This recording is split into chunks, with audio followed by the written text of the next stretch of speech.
Ei, Silvio, tô de frente hoje com um pastor evangélico dos mais conhecidos e polêmicos do Brasil. Silas Malafaia é carioca de nascimento, mas abraçou uma fé que ultrapassa fronteiras. Malafaia tem o dom da palavra, poder que ele exerce há quase 30 anos em programas de televisão transmitidos aqui, nos Estados Unidos, Europa e África. É líder da Igreja Assembleia de Deus Vitória em Cristo e combate abertamente a homossexualidade e o aborto. Silas trouxe esses temas para as últimas campanhas eleitorais, o que lhe rendeu alguns processos e muita publicidade. Recentemente, ele foi citado pela revista americana Forbes como um dos pastores mais ricos do Brasil. E não deixou por menos, disse que vai ferrar a Forbes. Pastor, antes de mais nada, muito obrigado pela presença aqui nos nossos estúdios. É que agradeço. Vamos começar pelo assunto mais atual, pela Forbes. Sim. Que é recentíssima. A revista publicou que o senhor está em terceiro lugar entre os pastores evangélicos mais ricos do Brasil, com uma fortuna pessoal avaliada em 150 milhões de dólares, que dá, em números brasileiros, 300 milhões de reais. E o senhor contestou essa informação. Sim. Deixa eu te falar, Gabi. Safado, sem vergonha, bandido, caluniador, tem tudo que é lugar. Pastor, padre, jornalista, tem tudo que é lugar. Quando a Forbes faz uma declaração dessa, não é uma declaraçãozinha qualquer. Eu vivo de quê? Eu vivo de que pessoas acreditem em mim para darem ofertas, na verdade, porque eu sou um pouco diferente de outros pastores. As ofertas que eu recebo é mais de gente que não é da minha igreja. Eu sou pastor de igreja há 2 anos e meio. Então, há 30 anos eu sou conferencista e tenho programas de TV e recebo verbas de pessoas que não me conhecem de perto. 80% são evangélicos e 20% é gente de tudo que é religião. Então, quando eles falam isso, o que subentende? O ser humano é um ser inteligente, que raciocina, que pensa. Peraí, esse cara tem 300 milhões, está roubando de gente. Não, roubando não. Está metendo a mão. Mas eu gosto de ser, desculpa, eu sou muito franco. Esse cara está com essa grana toda porque está metendo a mão em alguma coisa. Aí vamos lá. Onde é que está a mentira e a safadeza? Primeiro, minha declaração do imposto de renda, eu vou fazer porque você tem credibilidade. Estou sendo honesto. Se eu tivesse no outro programa, um outro jornalista, mas como você é uma jornalista de muita credibilidade, então exclusivamente aqui para você, aqui, e no meu programa de TV, porque eu não devo nada, não tenho nada a temer, eu tenho aqui o espelho de bens do meu imposto de renda, tá aqui, coisa sigilosa que ninguém dá, ninguém abre, eu estou aqui com ele. O meu imposto de renda, depois você pode olhar o final, onde diz sobre o patrimônio que eu tenho, é 4 milhões de reais. Nesses 4 milhões de reais, tem 2 milhões do capital da editora Central Gospel, porque você é obrigado a declarar o capital, né? Quando você abre uma empresa, qual é o capital dessa empresa? Então, isso entra no imposto de renda. Então, eu tenho uma casa, 6 apartamentos, 3 meus filhos moram, 3 eu comprei em comodato de construção, que ainda faltam 30 prestações em Vila Velha, de um construtor evangélico. Eu tenho um apartamento em Boca Raton, que está aqui a declaração de bens do Banco Central, ela está aqui. Comprei por 149 mil dólares para pagar em 30 anos. Se eu pegar esse patrimônio atualizado, porque você na declaração do imposto de renda, você põe o dia que você comprou. Mas se eu pegar isso e atualizar o valor que vale a minha casa, que aqui está por 800 mil, porque foi quando eu comprei, eu vou ter aqui de patrimônio atualizado de valores de hoje, 4 milhões e meio, ok? Aqui tem 4 milhões porque tem 2 milhões da minha participação na minha empresa. Então, se eu tirar isso e atualizar, então o que a Forbes está falando, primeiro, é mentira. O jornalista, o correspondente, acho que ele vai perder o emprego, porque eu vou processar a Forbes nos Estados Unidos. Eu não vou processar aqui. Aqui não tem graça. Eu vou fazer doer lá. Porque eu acho uma safadeza você denegrir, porque se eu tivesse, eu também diria. Porque há 25 anos eu não tenho salário de pastor. Eu sou pastor há 30 anos, tive salário por 5 anos, não que seja pecado errado, é bíblico. A Bíblia fala até que o pastor tem que ganhar muito bem, pela Bíblia, que ele tem que ser muito bem tratado. Mas há 25 anos eu não tenho salário de pastor. Há 25 anos eu vivo de quê? Como conferencista, eu talvez seja o pastor que mais oferta ganho quando prego fora, porque estou na televisão, essa coisa toda, e da minha editora. Para você ter uma ideia, nos últimos 5 anos, eu vendi mais de 1 milhão de livros meus por ano. Mais de 1 milhão. Eu sou o pastor que mais vendo livros, eu sou o pastor que mais vendo palestras em DVD e em CD. Então, eu não posso aceitar que uns caras venham dizer uma coisa com o objetivo, que esse é o objetivo, é colocar um bloqueio na sociedade, que tudo que é pastor, o que ele tem, ou foi roubado dos fiéis, que é um bando, desculpa a expressão, de otários, certo? Então, eu fiquei nervoso com esse negócio. Eu vou contestar um pouco. A revista Forbes é uma revista que trata basicamente de fortunas. Não é novo, é associado à religião, a todas as religiões, digamos, não estou isentando a católica, as religiões são associadas a fortunas. No caso da evangélica, associada ao dízimo pago pelos fiéis. E aí levanta-se a questão sempre, tem sempre esse mistério do dinheiro em torno da religião evangélica, que vem do dízimo, etc. e tal, que sustenta as igrejas. Do católico também vem com dízimo. Também, estou dizendo. Também é dízimo também. Não é obrigatório, mas tem. Verdade. Não é obrigatório. Sim. Agora, no caso, esse interesse por essas fortunas que aparecem nas pessoas associadas à religião, por que não seriam do interesse da Forbes? Ela trata de outras fortunas, ela trata de fortunas de muita gente. Ela cita o Ike como o Ike Batista, ela cita todo mundo. Por que não citaria os brasileiros associados à religião? E mais, a revista se defendeu citando fontes. Ela disse Ministério Público, mentira, Polícia Federal, mentira, e imprensa. Mentira, primeiro. Não tem um dado. Na imprensa, seja jornais ou revistas, não tem um dado para ele declarar que eu tenho 300 milhões. 2, a Polícia Federal e o Ministério Público Federal, que são instituições de muita credibilidade, legalmente, eles não têm autoridade de falar nada de ninguém. Só tem um órgão, Receita Federal. E que, para falar do que eu tenho, um juiz tem que autorizar. Porque sigilo fiscal, sigilo de patrimônios, sigilos bancários, só um juiz pode quebrar. Então, eu disse para você, a Forbes pode falar da fortuna de qualquer um, mas fale dos que tem. Quando ele diz que eu tenho 300 milhões de reais, o que a pessoa vai associar? É o ser humano, o cérebro humano, o ser humano, ele é um ser que diferencia dos animais, porque ele tem inteligência e percepção, ele faz associações. Então, diz assim, pô, esse malandro aí, esse vagabundo aí, tem 300 milhões porque roubou os fiéis. Então, essa é a ideia. E eu não vou receber fama daquilo que eu não tenho, porque para o milionário, Gabi, para o empresário sair, olha, eu estou entre os 100 mais ricos do mundo. Isso dá até crédito para o cara. Os bancos, pô, esse cara aqui está entre os milionários. Para mim é o contrário, o efeito é negativo. Mas, o pastor, você não devia estar fazendo esse tipo de não defesa da teologia da prosperidade. Não, diferente. Aí vem cá. Quem disse? Existe uma coisa, existe o besterol da teologia da prosperidade, existe a teologia da prosperidade da Bíblia. Então explica pra gente. Eu explico para você qual é o besterol da teologia da prosperidade.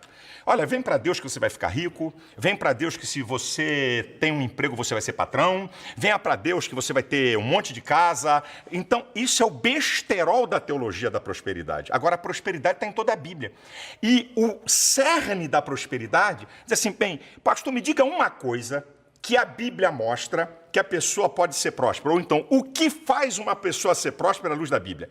A Bíblia diz que prosperidade é obedecer às leis de Deus. Tem um salmo, que é o Salmo 112, que diz assim, bem-aventurado o homem que teme ao Senhor e que obedece os seus mandamentos.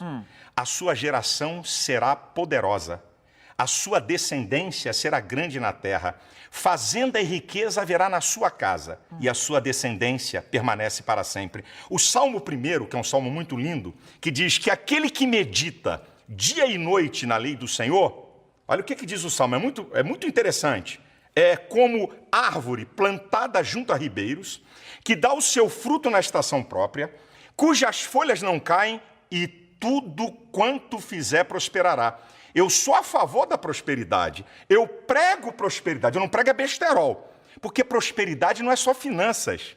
Prosperidade envolve bem-estar, prosperidade você viver bem, tem um monte de coisa junto. Mas a minha pergunta é, os seus fiéis, os mais simples, porque eu sei, todo mundo, você tem fiéis também que são poderosos. Todos os níveis sociais eu tenho. E que fazem doações poderosas e sabem o que estão fazendo e querem fazer isso e podem fazer isso.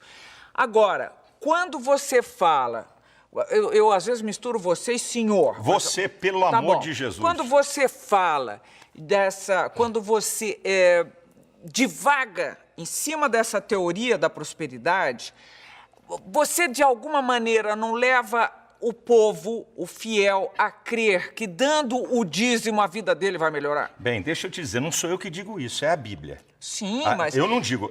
Existe uma coisa, a Bíblia, como qualquer coisa na vida, como qualquer ideologia ou religião, os comunistas, ou a ideologia ateísta, ele crê naquilo, ok? Quando você crê, existem um conjunto de crenças e valores que estão arraigados ali. Então, quando eu digo para o meu fiel que ele vai dar dízimo e oferta para ser rico, eu estou falando uma mentira. Agora, quando eu digo para o meu fiel que ele está dando oferta e dízimo porque Deus vai abençoá-lo, é uma verdade. Porque é isso que a Bíblia me aponta. Eu não posso declarar, e nunca declarei isso, que eu não sou tolo, eu tenho um certo conhecimento, eu tenho uma certa formação teológica, e venho de uma família muito tradicional de formação teológica, meus pais são pioneiros no ensino teológico, e também gente da área da educação. Você, além do mais, é formado em psicologia. Sou psicólogo. Então, deixa eu te falar, se eu chegar para o meu fiel e dizer, minha gente, dá aqui o seu dízimo e a sua oferta, você vai ficar rico. Isso é uma afronta. Agora, quando eu digo para ele, se você for fiel naquilo que a Bíblia diz, Deus vai te abençoar. Porque aí eu digo assim... E aí não está... Não está, eu te explico por quê. Não está passando uma ideia de que os seus desejos serão satisfeitos? Não. Escuta bem, a prosperidade, isso que eu digo, Gabi, se você falar que prosperidade, se um pastor falar que prosperidade é só dinheiro, ele está incorrendo num erro gravíssimo. Prosperidade, eu brinco, eu digo na igreja, sabe o que é prosperidade? Vou dar um exemplo bem simples e em tese. Você está aqui e ganha R$1.000, o cara da direita ganha 5.000, o da esquerda ganha 4.000 e você vive melhor do que eles. Você tem par na sua casa, você tem alegria de viver, você tem bem-estar, tem coisa emocional aqui, equilíbrio emocional, você não deve a agiota ganhando menos do que ele. Isso é prosperidade. Sim, eu sei. Mas agora... É isso que é prosperidade. Vamos e a gente tem que ensinar o povo a isso. Mas agora, vamos ser honestos. Sim. Honestíssimos. O dízimo, esse dízimo de cada fiel, repetido, repetido, sustenta, e muito bem, as igrejas evangélicas. Como já sustentou melhor a Igreja Católica, mas sustenta. Então, vamos dizer que essa prosperidade chega mais para a igreja do que propriamente para o seu fiel. Vamos dizer, eu acho até um pouco herético, acho meio heresia, porque parece, afinal, que Deus protege mais a igreja do que o fiel dela. Eis aí um engano. E esse é o engano redondo de muitos. Eu vou falar de uma igreja que eu não tenho nada a ver com ela, ok? Eu não tenho, tem muitas discordâncias. Então vamos lá, eu vou usar outra que vai ficar mais fácil, porque todo mundo percebe. Você acha que o cara que é membro da Universal está dando oferta e dízimo apenas porque um cara muito inteligente, malandro, espetacular, fantástico, fenomenal, consegue persuadi-lo para que durante 10, 15, 20, 30 anos o cara dá dízimo, dá ofertas especiais e não tem nada de benefício? Deus trabalha com uma lei de recompensa. O apóstolo Paulo diz uma coisa linda, ele diz assim, olha, uma coisa eu faço, eu deixo as coisas que para trás ficam e eu prossigo para as que estão na minha frente pelo prêmio. Você sabe que Deus... Ele fala de uma lei de recompensa o tempo todo, porque Deus conhece o ser humano. Mas então, qual é a recompensa? Qual é a recompensa? É o eu reino mostro do para céu.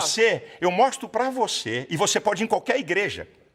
Esse é o engano de muita gente. Você pode ir em qualquer igreja. Eu desafio imprensa, pode ir comigo. Chama, Silas, querida, escuta. Mas muita gente já reclamou e já deu matéria dizendo que perdeu tudo. Então você faz o seguinte, você pega do universo, espera aí, vamos para a lei da probabilidade. Então, você tem um grupo, é assim que se faz as pesquisas, você tem um grupo de 1.000 pessoas, onde 30%, não vou nem ser mais, 30% abandonou a fé, reclamou que perdeu tudo. Agora, você tem um grupo de 1.000 pessoas, onde 1 ou 2 estão reclamando. Esse número, Gabriela, não é pastores, não somos nós, eu não mudo vida de ninguém, eu não transformo ninguém.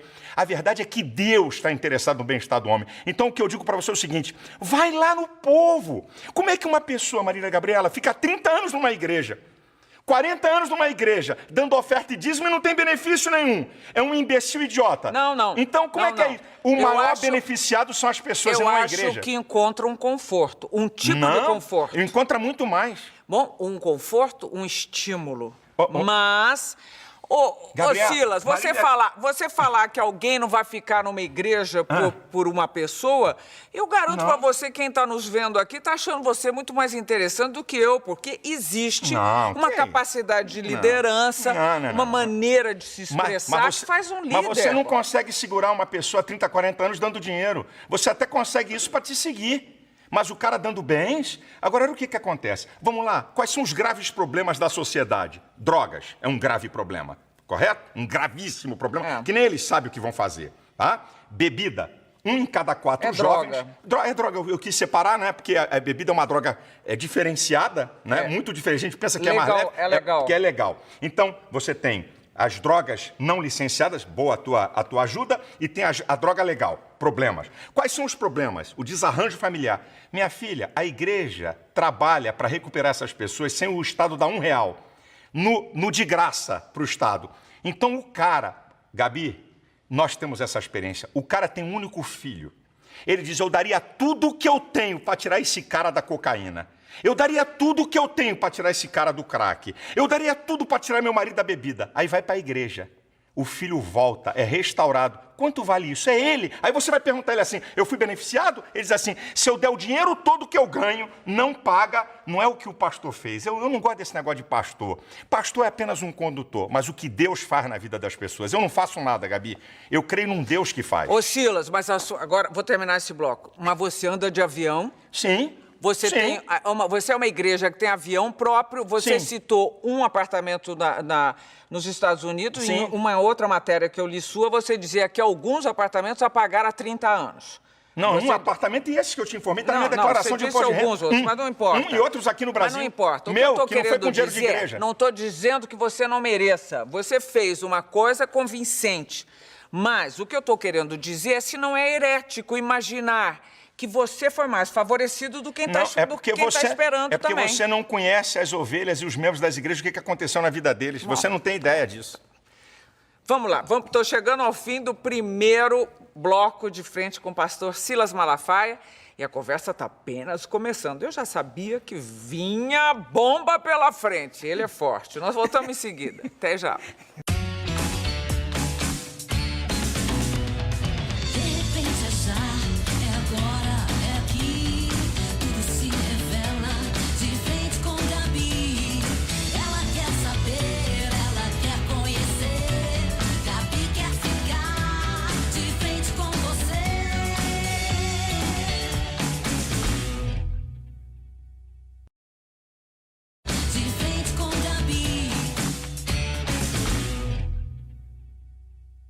De volta e de frente com o pastor Silas Malafaia. Agora vem bomba.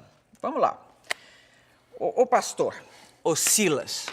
No discurso de posse para o segundo mandato, o presidente americano Barack Obama disse textualmente: nossa jornada não estará completa até que nossos irmãos e irmãs gays sejam tratados como qualquer pessoa. Na sua igreja ele não teria sido reeleito. Na minha igreja, não. Ele não teria sido reeleito. Deixa eu falar sobre essa questão de homossexualismo. Homossexualidade. Isso, obrigado. Deixa eu te falar uma coisa. Primeiro, ninguém nasce gay. Homossexualismo é um comportamento. Eu vou fazer uma definição. Tá, então vamos lá. É contestável. É contestável? Eu mando vir na genética. Quem é que pode dizer se alguém nasce gay ou não? Não é a psicologia, é a genética. A ciência que pode dizer, é igual ao aborto. Quem é que pode dizer onde começa a vida? A biologia. Então, quem é que na ciência? Então, eu vou primeiro para... Bom, você sabe que as últimas pesquisas andaram mapeando o cérebro de gente aí. Não deu nada. Olha aqui, deixa eu te falar. Deixa eu falar uma coisa aqui para você que é muito interessante. Ninguém nasce gay. Não existe ordem cromossômica homossexual. Não existe gene homossexual. Existe ordem cromossômica de macho e de fêmea. Então, vou fazer uma definição de homossexualismo. Um homem e uma mulher. Homossexualidade. Não, homossexualismo, a prática. Eu posso falar homossexualismo ou a homossexualidade. Não tem... Não, é que o homossexualismo caracteriza a doença. Não, mas eu não vejo como doença. Eu não vejo como comportamento, não há nada de doença. Então, a homossexualidade, um homem ou uma mulher, por determinação genética, e homossexual por preferência aprendida ou imposta. Agora, vamos para a pesquisa. 46% dos homossexuais foram violados, violentados quando crianças ou adolescentes. Como é que alguém nasce? 46%. 54% escolheram ser. Então, primeiro, homossexualismo é comportamento. Então, vamos para a genética. Gêmeos iguais, estou falando de genética, gêmeos iguais, isso é o mesmo embrião que se divide, tá? É chamado geneticamente iguais, homozigóticos, são gêmeos iguais. Então, o que tinha que acontecer? Se um gêmeo é hétero, o outro teria que ser hétero. Se um gêmeo é homossexual, um gêmeo é homossexual, o outro teria que ser. Então, vamos lá. 35% dos gêmeos que são homossexuais, o outro, 65% são héteros. Então, como é que são iguais? Como é que nasce? Espera aí, eu estou falando de nascer homossexual. Eu estou falando de genética. Tá bom. Não tem uma fonte na genética, não tem uma fonte... traços psíquicos, não sei o quê. Então, vamos lá. 46% passaram a ser homossexuais e eles não falam. O dia que eu falei isso, partir do dia que foram violados e violentados... Então você já está dando outro dado. Eu estou dando um dado. No geral, violentados por quem? Não, por parentes, violentados por vizinhos... Não, por ser heterossexuais. Bom, então vamos lá. Então, nascer é o seguinte, eu vim a esse mundo e tenho essa vontade. Por que animais, e nós somos mais um na natureza, por que animais praticam não nascem homossexual? Praticam sexo com muitos animais, com animais do mesmo sexo e não são perturbados na outra sexualidade? E não é, os animais não são considerados uma prática homossexual. Cá. Não há olha a pergunta que você me fez. Olha a pergunta. Nós estamos conversando e disse assim, eu disse aqui, ninguém nasce homossexual. Foi a minha resposta aqui para você. Eu já disse que é contestável. Você disse que é contestável, eu digo, o que tem argumento. A ciência, o que é ciência? Tem que ter observação. Por que a evolução é teoria? Porque você não pode comprová-la na observação. Agora, então, escute. Peraí, essa conversa não vai terminar nunca. E eu quero saber de você. Você quer saber, eu tenho que te responder. Eu quero saber qual é a tua questão com a homossexualidade. Eu vou te dizer qual é a questão. A minha questão aqui no Brasil é os direitos que eles querem em detrimento da coletividade. Quais são os direitos? Os direitos, então eu vou dizer para você. Serem respeitados, não serem mortos e agredidos. Não, nada disso. Vamos lá, você está falando de mortos. Quando eles falam de números, que eu acho que ninguém deve morrer. Eu não quero que ninguém morra de nada. Mas quando eles utilizam números, é contra eles totalmente. Eu vou nessa do número já. Mas vamos aqui. O que eles querem na PLC 122? Número 1. Lá no artigo 20, parágrafo 5º, está dizendo o seguinte, que se um homossexual sofrer constrangimento vexatório de ordem ética, moral, filosófica, tá lá. Então, ok? 3 a 5 anos de cadeia. Então vamos para a Constituição. Artigo 5º, inciso 8. Ninguém será privado por convicções filosóficas, religiosas e políticas. Então quer dizer, o que é... No caso deles, é que eles estão querendo ser tratados como os outros. O que é constrangimento filosófico? Quem é que define isso? Significa o quê? Se olhar para a cara de um homossexual mal, olha, você está me constrangendo filosoficamente. O que é isso? Que papo é esse? Pera aí um instantinho, outra. O artigo 8 ali, exagerando, é o que está lá. Artigo 20, parágrafo 5º. Não, você está... Aqui, ó. Não, eu tô com ela. Não, aqui, você quer que eu leia? Mas a interpretação que você está dando... a interpretação é o que está aqui. O meu medo é que o que você fala, com toda a propriedade e convicção, possa... Como você disse, não tenho nada contra homossexuais, você já disse mais de uma vez. Não tenho nada, não quero que eles sofram violência, etc. Nenhuma, Salom. Mas acontece que não todas as pessoas têm a formação que você tem ou têm um tipo de disposição esclarecida. Você, falando com essa convicção e desta forma e com essa sua interpretação, pode eventualmente estar influenciando pessoas que vão sim praticar violências contra homossexuais. Então vamos cortar programas de televisão, vamos cortar novelas, vamos cortar filmes que tem ação, porque vai influenciar alguém a matar. Aí a sociedade para. Então a televisão vai ter que parar agora, vai ficar só Marília Gabriela. Porque tem entrevista. O cara que mata não vai poder mais filme na TV. Você acha que os homossexuais que pagam impostos, trabalham não têm direitos, os mesmos direitos que você tem? Eles têm. Se eu tomar um tapa na cara, é igual um homossexual tomar um tapa na cara. Se alguém me xingar, a lei tá igualzinha pra eles. Se alguém xingar eles, é igual, filha. Não tem sido dessa maneira. Não, se não tem sido... Não tem sido. Se tivesse sido até agora, eles não estariam atrás de uma lei que os protegesse, eu vou dizer uma Silas. coisa. Eu fui ofendido com a suástica na reunião da comissão de cidadania, botaram o meu nome com a suástica, que é crime no Brasil. Eles querem uma lei para atacar, xingar, atingir quem eles querem, estarem protegidos acima de todos. Uma vírgula para eles. Então, eles não estão atrás apenas... Você quer ver uma outra? A linha B do artigo 8 da PLC 122. Ninguém pode impedir a afetividade de um homossexual, transgênicos, bissexuais. Este direito será dado aos demais cidadãos. Quer dizer, a preferência passou a ser deles. Então agora eu vou para o campo da realidade. O lugar do culto é protegido pela Constituição. Tá certo? Lugar do culto, lá dentro do culto. Ninguém entra, ninguém faz bagunça que vai dançar.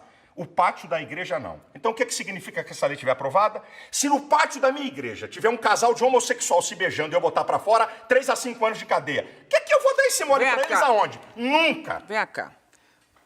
Os seus fiéis, imagino, entre eles deve haver homossexuais. Que foram ou que estão buscando sair. Mas existem. Que estão buscando sair. Entre os pastores também. Se houver... Pela lei da probabilidade. Olha, se tiver pastor homossexual, Deus fala na Bíblia, adultério, homossexualismo, prostituição, o cara é passível de ser excluído daquela congregação. Então, se um pastor tiver um caso com uma mulher, ele perde o cargo de pastor. Se um pastor tiver um caso de homossexualismo, ele perde o caso de pastor. Se um pastor for solteiro e tiver uma relação sexual com qualquer uma, vai perder o cargo. Então, a Bíblia trata do mesmo nível. Algum fiel seu homossexual chegou a conversar com você sobre esse assunto ou não existe sequer conversa a respeito? É claro, pede socorro. Olha, a igreja está lotada de gente Você, como psicólogo, chegou à conclusão de que um homossexual deve e pode ser realmente... Olha, eu vou pedir, desculpa a minha ousadia de falar com você. Um dia, Gabi, traga aqui Joide. É um pastor que foi travesti na Europa, está casado há 12 anos, que eu falando é uma coisa. Você tem que ver, ele tem foto, ele como travesti, bonitão, peitão, colchão, babababá, ele tem as fotos. Ouça alguém que foi reorientado.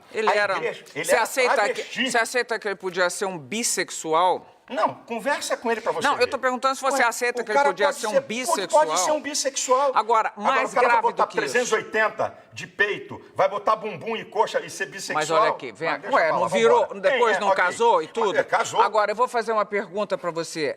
Você não acha, outra vez, eu acho um pouco herético, que criaturas de Deus, digamos, sejam julgadas em nome de Deus? Que autoridade, que autorização deu ele para qualquer ser humano ficar julgando o outro nesse nível? A autoridade não é para julgar a pessoa.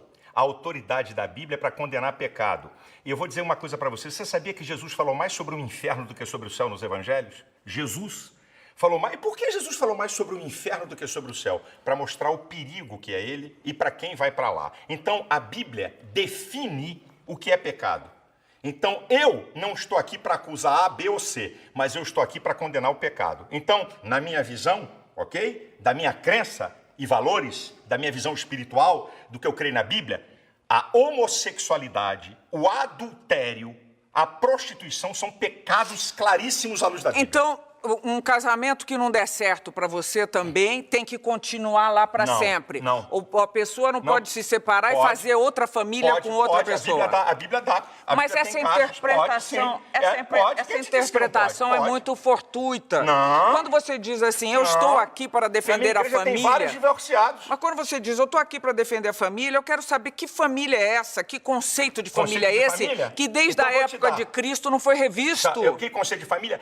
Toda a história da civilização humana, toda a história, o que eu estou te falando é antropológico, sociológico e teológico. Toda a história da civilização humana está sustentada. Um homem, uma mulher e sua prole. Você está passando pela Grécia Antiga também. Filha, eu estou falando da história, é isso. Que tinha homossexuais, a história da humanidade é isso. É isso aqui. Na faculdade, eu acho uma Mas você sabe que tinha homossexuais sempre. Em todos os tempos, que desde que o homem, na época de Noé, quando Deus mandou o dilúvio, a depravação moral era de altíssimo grau. Deixa eu dizer uma coisa, Gabi. O que muda é a tecnologia. O homem é a mesma coisa, com suas loucuras, com seus desejos, é a mesma coisa. O que muda é a tecnologia. O ser humano é a mesma coisa. Então, presta atenção. A Bíblia, eu estou falando de Bíblia do que eu creio. Eu estou falando daquilo que eu creio do que a Bíblia fala. A Bíblia é um livro para quem quer crer ou quem não quer crer, que é um direito de cada um. À medida que eu sigo aquele livro, certo? Que eu creio que é a palavra de Deus, porque é a única fonte de conhecimento filosófico, teológico, científico e vulgar. Não tem outro livro no mundo que tenha essas 4 fontes de conhecimento. Só a Bíblia, certo? Nenhuma verdade científica da Bíblia até hoje foi derrubada. Nenhuma delas. Então, quando uma pessoa, certo? Na igreja, uma pessoa... Estou falando da família. Vou voltar para a família. Então, a família nuclear... Na faculdade, é isso, tá aqui me lembrando o que eu estava falando. Na faculdade eu ouvi. Durante 5 anos, eu ouvi isso que eu vou te falar.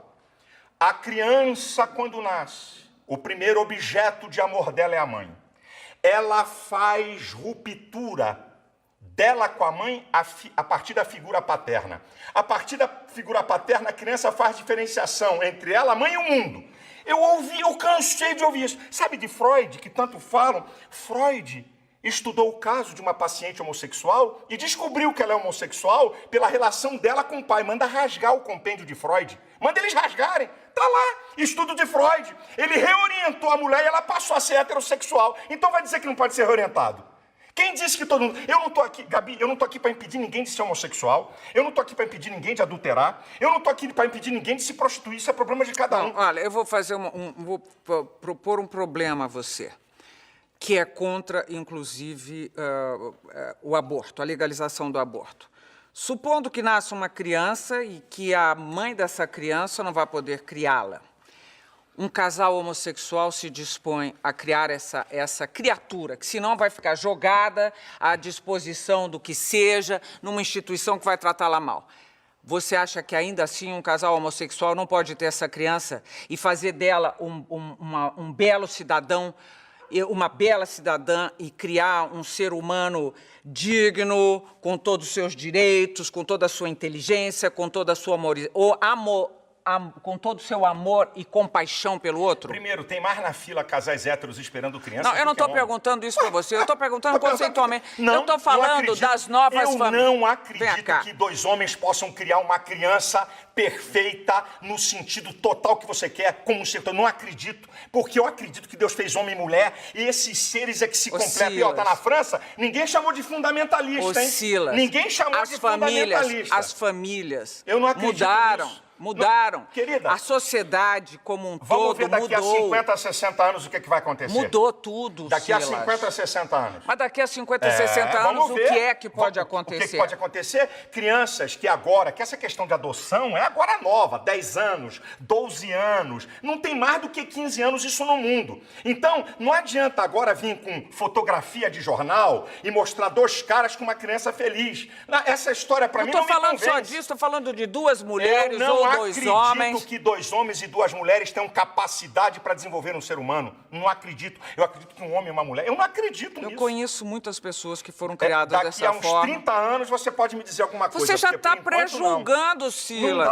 Você é Deus, você está julgando e pré-julgando. Não, você está pré-julgando. Eu estou dizendo sobre o que eu aprendi. Você está dizendo que uma criança ali criada, daqui a 30 anos vai ser o quê? Eu não sei, tem minhas dúvidas. Ué, você está falando, vai ver para dúvidas. Assim acontecer. como uma criança ser criada por leviano, um pai leviano, eu tenho minhas dúvidas sobre ela. Um pai bandido que bate na minhas mulher. Dúvidas, tenho minhas dúvidas. Uma família que tem um pai maldito. Tenho minhas dúvidas. O que, é que vai dar essa criança? Eu até acredito que o ser humano, por ele ser um ser inteligente, ele possa romper uma história e construir uma história nova. Não significa que filho de bandido vai ser bandido e filho de bacana vai ser bacana. Um cara pode romper a sua história para pior e para melhor. Agora, eu estou falando aqui na tese que você está me apresentando. Das novas famílias. Da tese. Eu posso defender as minhas teses com a maior veemência possível. E não significa que eu odeio as pessoas. Eu sou muito veemente para defender meus princípios. É meu jeito. Você mesmo já falou, eu sou polêmico, meu jeito. Eu defendo com muita vontade. Agora, eu amo profundamente. Uma vez um repórter perguntou assim para mim, pastor, vamos lá, se seu filho fosse homossexual, como é que o senhor agiria? Eu disse para ele, eu amaria 100% e discordaria dele 100%. Quem disse que amar Você ia é dizer fazer um amém? inferno da vida do seu filho. Não ia não. Nossa! Eu ia mostrar a ele, eu ia tentar ajudá-lo com o meu amor. Sabe por quê, Gabi? O ser humano pensa que amar é falar que o outro quer ouvir. Supondo que ele não conseguisse... Vai continuar o caminho dele. E você ia continuar enlouquecendo seu filho. Não, é isso aí você me julga. Pô, Agora você que tá falou me julgando. isso. Eu disse você que eu falou, ia, vou com meu discordar amor. 100%. Eu vou discordar mesmo? Olha, o filho de a mãe de um bandido vai na cadeia e eu tenho trabalhos em penitenciária, o filho é assassino, fascina. Ela o ama profundamente. Agora, pergunta se ela concorda 1 milímetro com aquilo. Concordar com uma prática é uma coisa, amar a pessoa é outra. Eu amo os homossexuais, mas discordo 100% de suas práticas. Então repita isso, por favor. Eu amo isso, eles sabem. Não, diga de boca cheia. Não, eles sabem, eles não são bobinhos, não. Eles sabem. Então diga. Eu amo os homossexuais, como amo os bandidos, amo assassinos, vambora, eu aumento o leque, porque eu amo, porque o ser humano, Gabi, o ser humano é a coisa mais importante. Veja, você está colocando o homossexual lá de bandido, assassino, todas as pessoas, não, mas para dizer, olha, eu não gosto de uma prática, então estou dizendo para você. Peraí, vamos lá, vamos parar aqui, porque nós temos mais um bloco pela frente. E eu juro que não vou bater nele. E ele não vou deixar que bata em mim, não. Estamos terminando mais um bloco de frente com o pastor Silas Malafaia. Nós voltamos já já. De frente com Gabi. De frente com Gabi. De volta de frente com o pastor Silas Malafaia. Silas, nós temos 3 minutos, porque estouramos todo o nosso tempo anteriormente. Eu queria falar sobre, primeiro, política e religião. Caminham bem juntas? Você acha... nós temos um Estado laico. Sim. Agora, os evangélicos É laico, têm... mas não é laicista. O vai Estado daí é laico, que... mas não é laicista. Vai daí que... Vai daí que, assim como um ateísta pode, com as suas convicções, trafegar na política, eu também com as minhas convicções religiosas posso. O que eu não posso é querer fazer com que a minha religião seja dominante, entre pela goela das pessoas. Agora, eu como cidadão, porque o que você é e eu sou? Mas você Qualquer não quer ser cidadão, político, por de exemplo? De jeito nenhum. Nunca serei. Mas quer Nunca. influenciar na política. Com toda certeza. Não só na política, na sociedade. Olha, Silas, vamos falar agora. Eu li uma matéria recentemente sobre a formação de novos pastores. O catolicismo investe muito na orientação de padres, que leva, em média, 5 anos para se formar, né, um padre. Como é a formação na sua igreja? Na minha igreja, o pastor, né, para eu poder consagrar o camarada pastor, no mínimo, no baratinho, ele tem que ter um 2º grau, com um curso básico teológico, no mínimo. E curso básico é o quê? É um curso 2 de anos? 2 anos, é um curso básico. E na igreja eu tenho um curso para prepará-lo, que também é um curso, não é de muito tempo, leva aí uns 4, 5 meses, para poder dizer para ele o que a igreja pensa, o que a gente é, como é que é. Isso é o seguinte, é uma caminhada para eu chegar, porque esse é o meu sonho, para eu chegar no nível, agora ainda não dá, não cabe, não tenho como fazer isso, mas na minha igreja já vai chegar para o cara ser pastor, vai ter que ter um bacharelado de teologia para ele poder ser pastor. Biblicamente falando, o pastor ele tem que ser um vocacionado por Deus.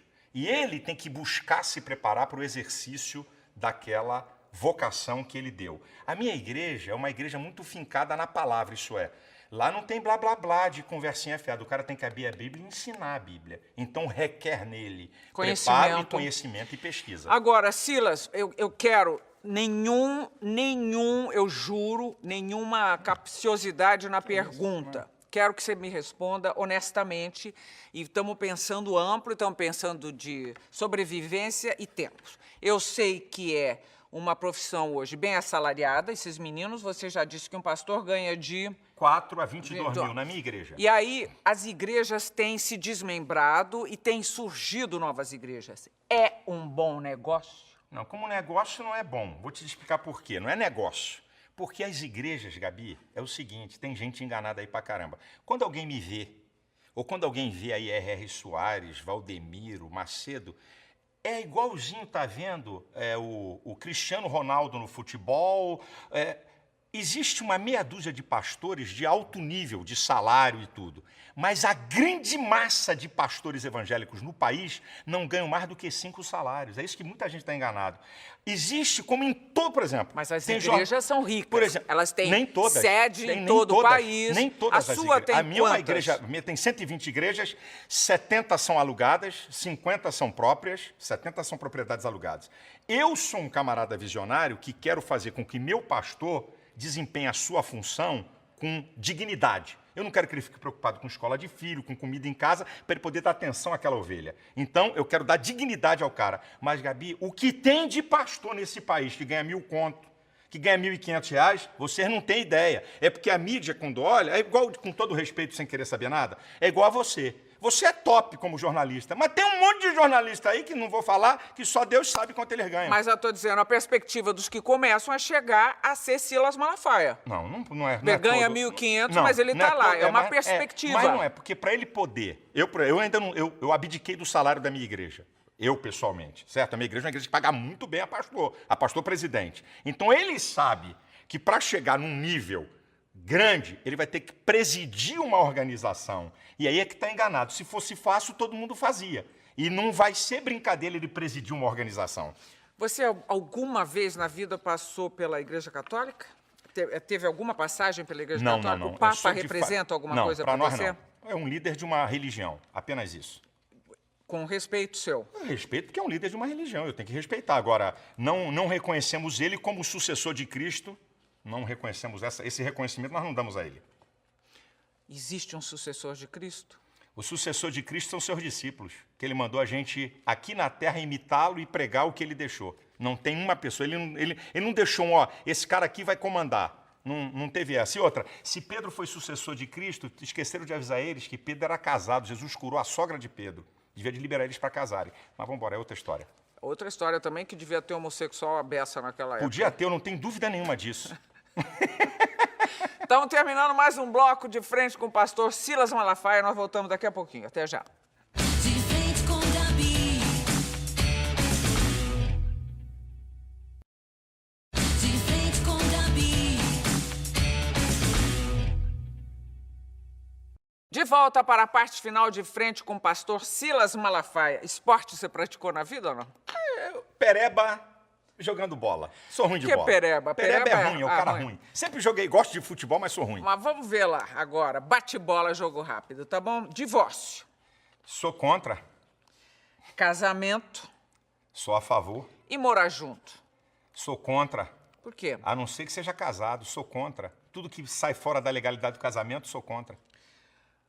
Mas Você está me perguntando, eu estou respondendo, sou contra. judaísmo, É o antecessor do cristianismo. O judaísmo foi fundamental para chegar até o cristianismo. Por isso que nós ainda temos o Antigo Testamento na Bíblia. islamismo, Eu acredito de um radicalismo muito horroroso para o que a gente chama de religião. você não está falando de radicalismo não, né? Não, tô Na falando minha de- frente agora. eu tô Vou deixar, falando de vou deixar radicalismo, passar. que Vou manda matar, Bom. que não aceita os outros. É isso que eu estou falando, para matar. Não aceitar. Quem disse que a sociedade a gente aceita todo mundo? Não. Ué, Ok. quer dizer que ser bacana é aceitar todo mundo? É isso que é o bacana? É ter um olhar condescendente não, é para com aceitar o todo outro. É mundo? entender, você que é psicólogo devia entender isso. Não vamos começar a brigar não é de assim novo. Não, né? A vida não é assim, não. Parada gay, então, diga pra mim. Parada gay é uma publicidade acerca de algo que eles estão mentindo o tempo todo e que a Folha de São Paulo fez a casa cair, sobre o número. Silas Malafaia por Silas Malafaia.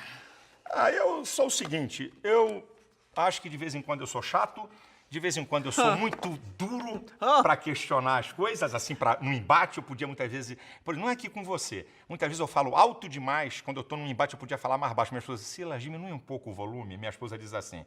Mas acho que eu sou idealista, eu tenho ideais e eu não abro mão da família, que é a coisa mais... é a base de sustentáculo da sociedade. Aí eu vou dizer uma palavra espiritual, do mundo espiritual.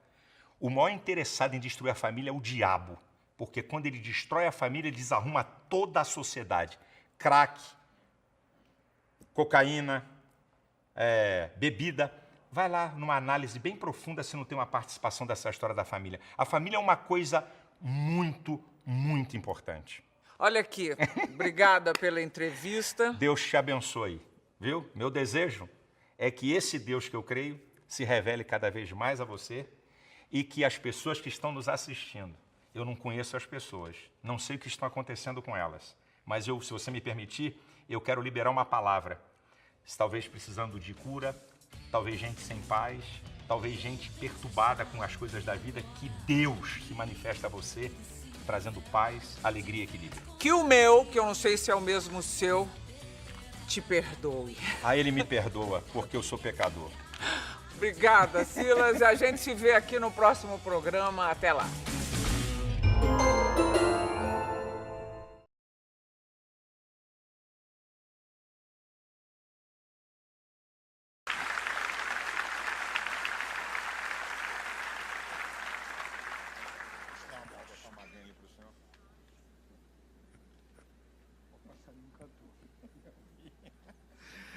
Graça e paz, irmãos. Dá uma arrumadinha no som para mim, porque eu tenho perda auditiva de 50%.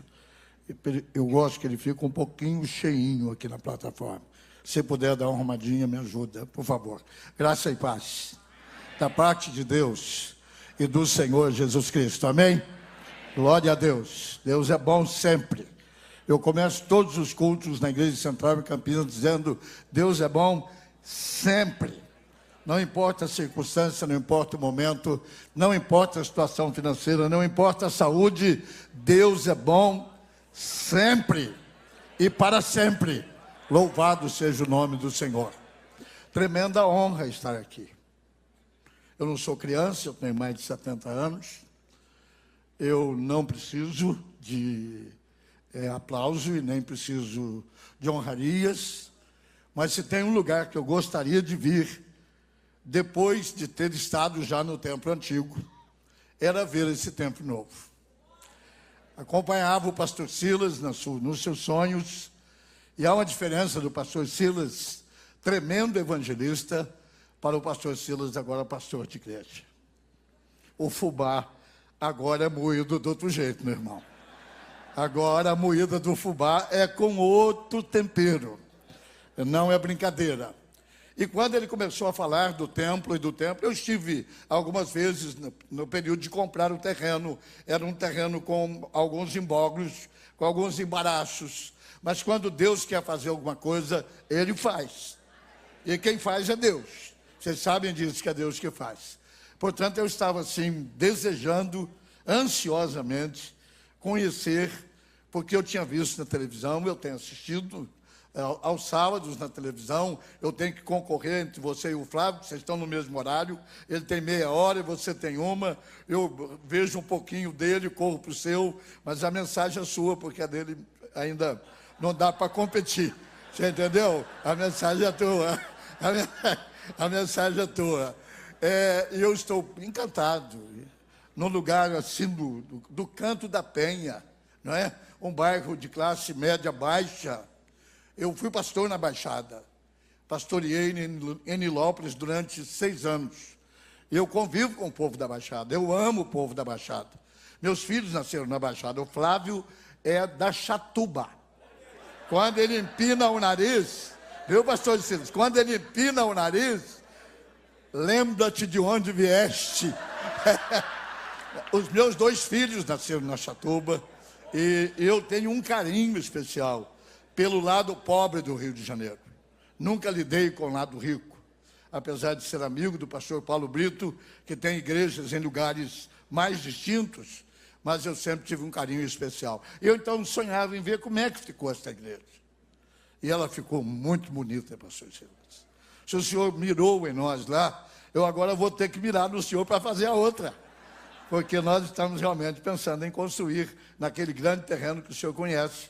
Eu estou pedindo para Deus mais 4 anos de boa saúde para poder também ajudar o reino de Deus em expandir as suas tendas ali naquele lugar.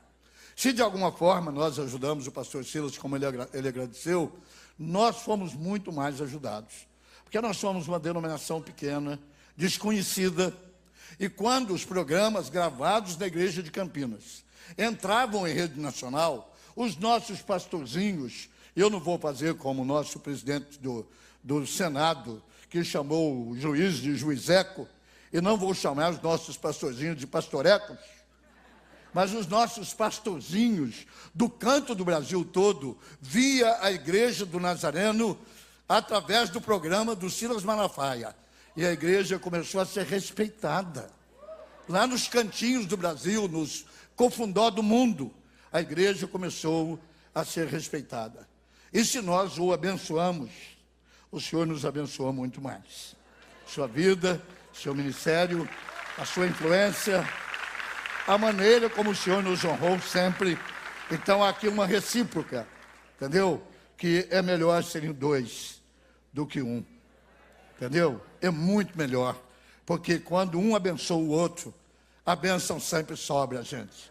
Deus não tem bênção com gotas. Todas as vezes que Deus fala em abençoar, Ele fala em derramar bênção. E Ele fala que é sem medida, que não é na medida, é um copo, uma gota, 1 litro, é chuvas de bênçãos. E nós cremos nisso. Portanto, é minha honra, meu privilégio em estar aqui. Obrigado por cuidar do meu filho. Ele passou a ser assim um discípulo do seu apostolado, entendeu?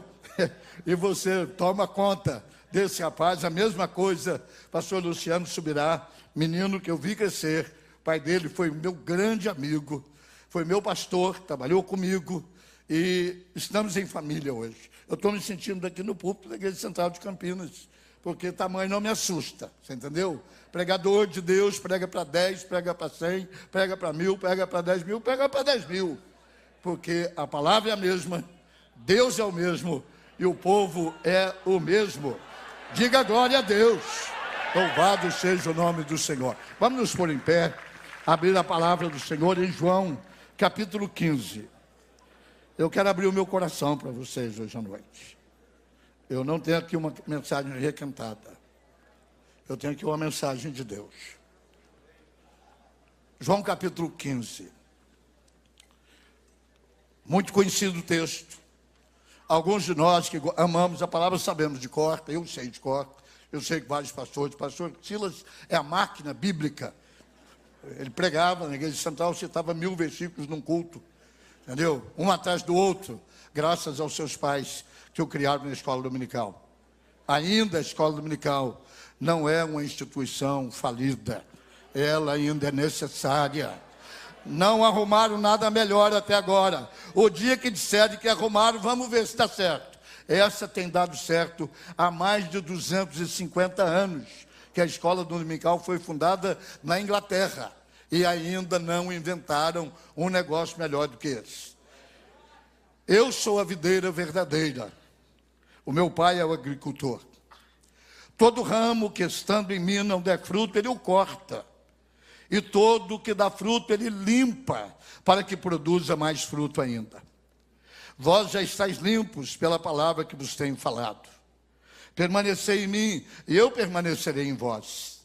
Como não pode o ramo produzir fruto de si mesmo, se não permanecer na videira, assim nem vós o podeis dar, se não permanecerdes em mim. Eu sou a videira, vós os ramos. Quem permanece em mim e eu nele, esse dá muito fruto, porque sem mim nada podeis fazer. Se alguém não permanecer em mim, será lançado fora à semelhança do ramo e secará, e o apanham, lançam no fogo e o queimam. Se permanecerdes em mim, e as minhas palavras permanecerem em vós, Pedireis o que quiserdes, e vos será feito. Nisto é glorificado meu Pai, em que deis muito fruto, e assim vos tornareis meus discípulos. Como o Pai me amou, também eu vos amei. Permanecei no meu amor. Se guardardes os meus mandamentos, permanecereis no meu amor, assim como também eu guardo os mandamentos do Pai, e no seu amor permaneço. Até o verso 10. Pai amado, te louvamos pela tua palavra, ela é a verdade. Ela é a verdade que não pode mentir. Ela é a revelação perfeita daquilo que tu desejas para a nossa vida. Que hoje à noite esse texto, tão conhecido por nós pastores e líderes, professores de escola dominical e crentes, torne-se um instrumento nas tuas mãos, para tirar alguma coisa que possa enriquecer a nossa vida e abençoar o nosso ministério e abençoar a tua igreja aqui reunida. Nós te louvamos por esse momento solene e glorificamos o teu nome, em nome de Jesus. Amém e amém, Senhor. Podem sentar-se, por favor. Eu tenho 50 anos de ministério, 51 praticamente. Eu venho de uma família muito pobre. Eu sou de Minas Gerais, das Minas Gerais. Meu pai era um agricultor, um colono italiano, vindo da Itália no período da fome que bateu na Europa, e também vindo com a proposta do governo, que sempre fez propostas, chamando europeus para vir para o Brasil, para substituir a mão de obra escrava, porque havia sido proclamada a libertação da escravatura. E meus avós vieram. Meus avós analfabetos, meu pai analfabeto, a Itália pobre daquela época, e se alojaram no sul de Minas. Papai casou-se com uma caboclinha mineira, descendente de indígenas. Uma mulherzinha de 1,56 m, mas que era boa de serviço, deu-lhe 11 filhos. Mas o que faz dela uma grande mulher não é ter tido 11 filhos, é que a sogra dela foi a parteira dos 11. E se você ver a fotografia do tamanho da mão da italiana, você vai dizer, ela era uma mulher realmente espetacular. E a minha mãe era mesmo uma mulher espetacular. Cresci na pobreza, mas não na fome. Calcei meu primeiro par de sapatos com 14 anos de idade. Até os 14 eu andava com os pés no chão. E como a região que eu nasci e cresci, sul de Minas, sudoeste de Minas, era extremamente frio, no inverno papai comprava para nós um par de alpargatas roda. E a gente usava o par de alpargatas até ele ficar como caroço de manga chupada. Aqueles fiapos dele ia abrindo, e a gente usava até o outono chegar, o verão chegar, e aí andava descalço. E a vida foi nos levando. Com 15 anos de idade eu precisei deixar a minha cidadezinha, porque não tinha escola, só o curso primário. E eu havia sido contratado para trabalhar de doméstico na casa de um engenheiro, porque a cidade tem uma das maiores fábricas de cimento do país, chamado Cimento Itaú, que gerou o Banco Itaú inicial. E depois foi se juntando com o Federal de Crédito Sul-Americano, mas guardaram o nome forte, porque Itaú significa pedra preta, pedra dura, Ita, pedra, U, escuro ou preto. Papai, operário da fábrica de cimento, fazendo 4 turnos, portanto sobrava algumas horas durante o dia, e ele então pegava a terra a meia. Eu não sei se entendem o que é a meia. A terra era do fazendeiro, ele dava para o meu pai 3, 4 alqueires e rachava a colheita. Nós entrávamos com a mão de obra, ajudei papai até os 13 anos, quando, terminando a escola primária, eu fui trabalhar de doméstico na casa de um engenheiro da fábrica de cimento. E descobri um outro mundo. Ele assinava o Estado de São Paulo, o jornal O Estado de São Paulo.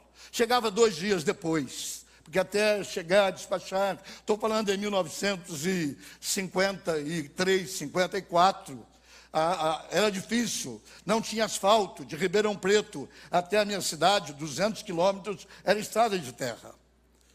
E eu comecei a ler o Estado de São Paulo, porque ele mandava arquivar tudo, ele guardava tudo. E eu comecei a descobrir outro mundo, um outro mundo. Eu só sabia o mundo do rádio.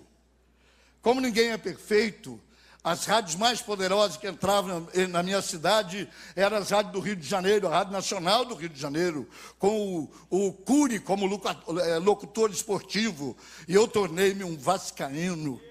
E vai fazer o quê? E o Vasco continua, vascaíndo, e não para de cair, é a verdade. Mas eu me encantei, porque agora eu não só ouvia, eu lia, e comecei a ler política, e comecei a ler o jornal de cabo a rabo, e me apaixonei por letras. Então pedi ao papai autorização, que me deixasse sair de casa. Então saí de casa. Fui para Campinas, católico, apostólico, romano, coroinha, auxiliava a celebrar as missas da tradição italiana, do lado do meu pai.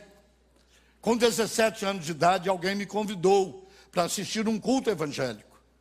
E eu entrei pela primeira vez numa igreja evangélica. A igreja do Nazareno, a igreja que hoje eu sou pastor. 54 anos atrás, eu entrei pela primeira vez naquela igreja. Um rapazinho de 17 anos, e Deus sempre usa alguma coisa para te atrair para Ele. Ele usou a filha do pastor. O pastor era americano, ela era uma menininha americana de 14 anos, eu tinha 17, e eu gostei dela, e ela gostou de mim. E nós ficamos naquele enceba em ceba, até que um dia eu fui a um acampamento de jovens, e com 17 anos, eu aceitei Jesus Cristo como meu único e suficiente Salvador. E a minha vida mudou completamente. O difícil foi enfrentar a família, uma família super tradicionalíssima. Mamãe viu que havia mudado a minha vida. Mãe vê, pai não vê, pai é trouxa. Mas a mãe viu que tinha mudado. Eu já tinha outro comportamento. E um dia eu falei, mãe, arruma minha roupa, porque amanhã eu vou à igreja. Uma cidadezinha de 3 mil habitantes, tinha 2 igrejas. Tinha uma igreja católica no centro, como sempre, e uma igreja presbiteriana, pequenininha, lá numa ruazinha escondida. E a mamãe, como se faz na roça, arrumou minha roupa, colocou numa cadeira, assim a camisa em cima da cadeira, a calça espichada aqui, e eu vesti e saí. E ao voltar, a mamãe chamou-me, ela tinha o hábito de ter um confessionário em casa, que era no quarto dela, ela chamou no quarto, passou a tramela, uma tramelona assim, sabe o que é tramela, não é? Tramelou e disse, onde você foi? Fui à igreja. Mas na nossa igreja é para cima, você foi para baixo? E a igreja de baixo é dos crentes. Você foi na igreja dos crentes? Eu falei, mãe, eu fui. Eu agora sou crente. Ela falou, graças a Deus. Graças a Deus, porque ela sabia o pilantra que eu era. Graças a Deus, mas não conta para o teu pai. Por 5 anos eu guardei o segredo. Por 5 anos eu guardei o segredo. E aí foi muitas coisas, Deus me chamou para o ministério. Eu já estava fazendo contabilidade, meu sonho era ganhar dinheiro, voltar para a minha terra, assim, num carmanguia. Eu ainda sonho comprar um carmanguia, entendeu? 62. Entendeu? Se vocês acharem, eu compro, até 10 mil reais eu compro, entendeu? Até 10 mil reais eu compro. E eu sonhava, eu vou voltar para Itaú, de carmanguia, porque o dono da fábrica de cimento, o filho dele tinha um carmanguia. Ele ganhava todas as meninas da cidade. Falei, vou passar a perna nesse cara, eu vou chegar de carmanguia também. A verdade é que Jesus mudou minha vida. Me chamou para o ministério. E eu deixei tudo. E 4 anos depois, tornei-me um pastor da igreja do Nazareno, com 21 anos de idade. E com 21 anos de idade, comecei a pastorear. 50 anos têm se passado. 45 anos de bênçãos sobre bênçãos. Com 22 anos atrás, eu deixei todo o status da cidade de Campinas, que sempre foi uma igreja conhecida como a Atenas do Brasil. Nível cultural muito alto, nível de vida muito alto. E vim para a Baixada Fluminense, para Nilópolis, para morar num barraco de 3x3 com o zelador da igreja. Homem analfabeto, o qual eu o alfabetizei na Bíblia, E ele morreu pastor da igreja do Nazareno. E a vida foi mudada. 6 anos em Nilópolis, 6 anos em Belo Horizonte, e já estou agora indo para 37 anos de volta em Campinas. Foram 45 anos de bênçãos por todas as maneiras que você pode imaginar. Havia quase que um mistério, aonde eu colocava a mão, Deus abençoava. Foi assim em Nilópolis. Nilópolis construiu um templo que na minha época já era um templo ousado. Hoje a igreja do Nazareno em Nilópolis tem um templo que é para estar em Copacabana, não para estar em Nilópolis. Um dos mais bonitos templos desta região do Rio de Janeiro todo. Deus sempre honrou o meu ministério. Em Belo Horizonte, eu tornei uma pessoa muito conhecida, talvez por essa extroversão, fazer amizade com todo mundo. Lecionei em todos os seminários, metodista, presbiteriano, pentecostal, porque eu não tinha barreiras, e Deus deu-me cabeça boa. Mas Deus me chama de volta para Campinas. Eu não queria voltar para Campinas. É difícil voltar para a igreja onde você nasceu. Os velhos estavam lá. Os meus professores do seminário estavam lá. Os meus mestres estavam lá. Os americanos estavam lá. Era uma igreja governada pelos americanos naquela época. Mas Deus me chamou. E nós obedecemos. Assumimos a igreja de Campinas com cerca de 150 pessoas em 1980. E este mês agora nós completamos 10 mil membros em comunhão. E 50 novas igrejas plantadas naquela cidade, nesses 37 anos que nós estamos. Uma igreja que tinha pouco mais de 100 membros, hoje na cidade tem mais de 30 mil membros na cidade. Deus honrou o meu ministério. Eu achei que o céu estava na terra durante 45 anos. De 5 anos para cá, Deus resolveu cobrar o dízimo. Da forma como Deus faz. Ele resolveu colocar-me no vale da provação. Como eu disse para vocês, para os irmãos e irmãs, criado numa casa de camponeses, meus avós italianos, meu pai, a cultura era italiana na minha casa. Havia 2 coisas que eu não entendia. É que logo depois de uma safra de uvas abençoada, onde colhíamos centenas de quilos, eu não vou falar milhares para não cair na hipérbole ou no exagero, amassávamos aquele vinho, aquela uva com os pés, e depois fazíamos o nosso próprio vinho. Café da manhã não era café, era vinho com pão. Teve até um filme chamado Marcelino, Pão e Vinho, que é da tradição italiana. Eu não entendia que logo depois da safra, meu avô, minha avó, meu pai, meus tios, pegavam as tesouras e podavam as videiras. Cortavam aqueles galhos que haviam enriquecido a nossa mesa, havia enriquecido a nossa casa. E aquela poda, aqueles cortes, eu não entendia. Eu não entendia por que o meu avô depois pegava as ramas e cortava em 30 centímetros. E plantava todas beirando o muro da nossa casinha, mas era um terreno grande. Eu não entendia. Eu não entendia por que a minha avó, logo depois que as roseiras soltavam rosas brancas, amarelas, vermelhas, caía as pétalas, ela ia lá e podava, ela cortava, ela cortava, ela cortava.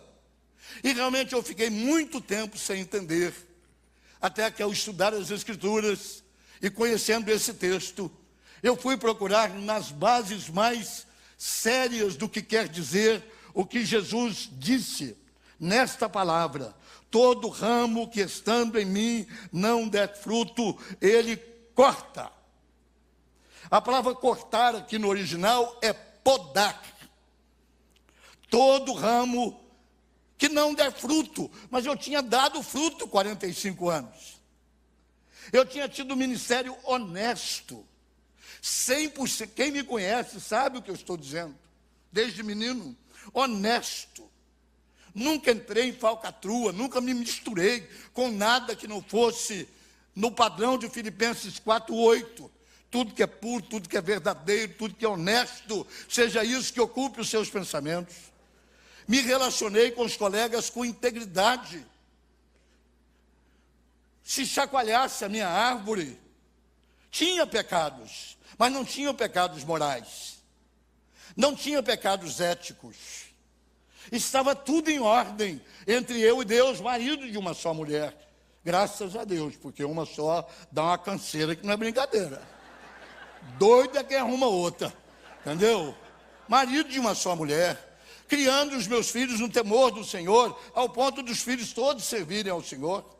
Eu não tinha pecado para esconder, mas nesse período, completando 45 anos de ministério, eu experimentei o que significa o poder da poda. Deus resolveu pôr a sua tesoura nos galhos da minha vida, tocando as 3 áreas mais difíceis de você encarar perdas na sua vida. A primeira vara que Deus podou na minha vida foi a vara dos relacionamentos. Eu sou gregário, todos nós somos gregários. O homem é um ser gregário, mas eu sou gregaríssimo. Eu gosto de tudo que é de massa. Meu time em Campinas é a Ponte Preta, não é o Guarani. O Guarani é time de galinha, entendeu? Eu sou a Ponte Preta, que é time de negão, é time do povo, é time da raça, entendeu? Sempre gostei de coisas assim. Mas fazer o quê? Eu aproveito a ausência dos bugrinos e revelo a identidade deles, galinhas. Entendeu? É o adjetivo deles lá, viu, irmão? Nada a ver com outra galinhagem por aí. Lá em Campinas, no sentido do futebol. Eu sou gregário. Portanto, gente, nunca desconfiei de ninguém. Quando o pastor Silas começou a relacionar-se conosco, porta aberta, igreja sua, traga caminhão de livro, leve oferta com ele e com os 2 ou 3, não mais. Não mais. O outro é Jeremias Pereira, que eu vi o nome dele por aí afora. Meu grande amigo, meu amigo de alma, de coração e de tudo, meu parceiro. Comecei a criar jovens pastores. E entre os muitos jovens pastores que eu criei, teve um pelo qual me apaixonei. Eu era Davi, ele era Jonatas. Se ele era alguém que eu esperava, era ele. Flávio não estava na lista, ele estava na lista. Eu fui dando corda, soltei a pipa, não pus cerol. Meu problema foi que eu não pus cerol. Eu não sei pôr cerol na vida dos outros. Eu fiquei só aqui na linhazinha encebada, ó. E ele... E de repente ele começou a armar dentro da própria igreja uma outra igreja. E até que um dia ele saiu pelas portas do fundo, levou umas centenas de pessoas, e eu tive a primeira poda na minha vida, que é a poda dos relacionamentos. Doeu até o fundo mais profundo da alma. Porque não existe dor mais profunda nos relacionamentos do que a dor da traição. Talvez, se perguntasse para Jesus qual foi a dor maior que ele sentiu, se foi a dos pregos ou se foi o beijo de Judas, ele diria, o beijo de Judas. Porque para o prego eu vim preparado, para o beijo de Judas eu não estava preparado. A dor da traição, ela é uma dor que corta no fundo da alma. E quando eu entrei em depressão, Deus começou a falar comigo sobre a doutrina da poda. Diz, toda árvore que eu quero que no futuro dê mais fruto do que deu, eu podo. Eu podo. E Deus está revelando para você hoje que o que você está passando é poda de Deus. É o grande jardineiro, é o grande horticultor, não é o traíra que você chama, Não é o duas caras que você acha que é.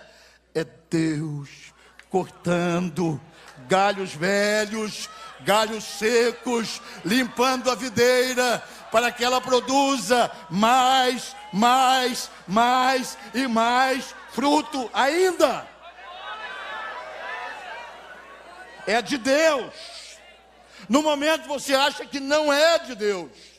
No momento você acha que é malandragem, que é ingratidão, que é falta de caráter. É também. É também. Mas a ação é de Deus. É Deus limpando a eira, para que venha galhos novos, com saúde nova, dando frutos novos, para a glória de Deus. E eu comecei a entender por que vovó cortava os galhos da roseira, por que vovô cortava as varas da videira. Não é porque ele não as amava, é porque ele as amava. E sabiam que galho seco tem que ser cortado. Se você não cortar, a vida vai cortar. Há um momento, irmãos, que relacionamentos têm que ser cortados.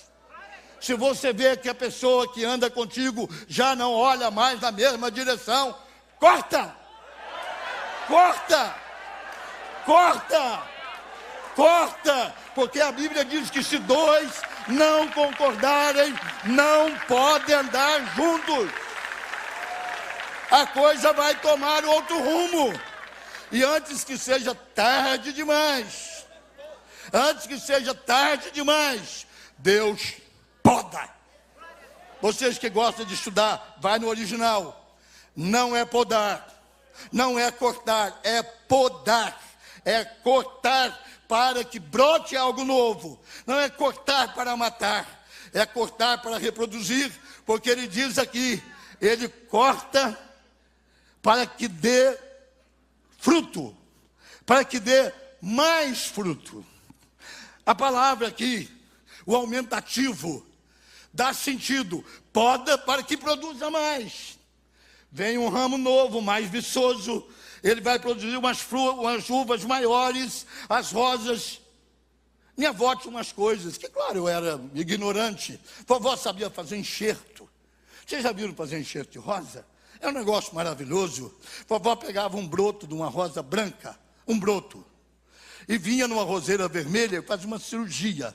Um cortezinho no horizontal, um cortezinho na vertical, abria com carinho a roseira, pegava o broto da rosa branca e enxertava na roseira vermelha e amarrava com um cordãozinho.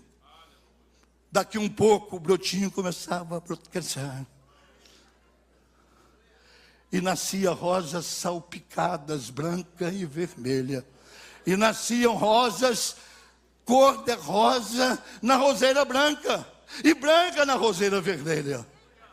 Nós somos videiras enxertadas.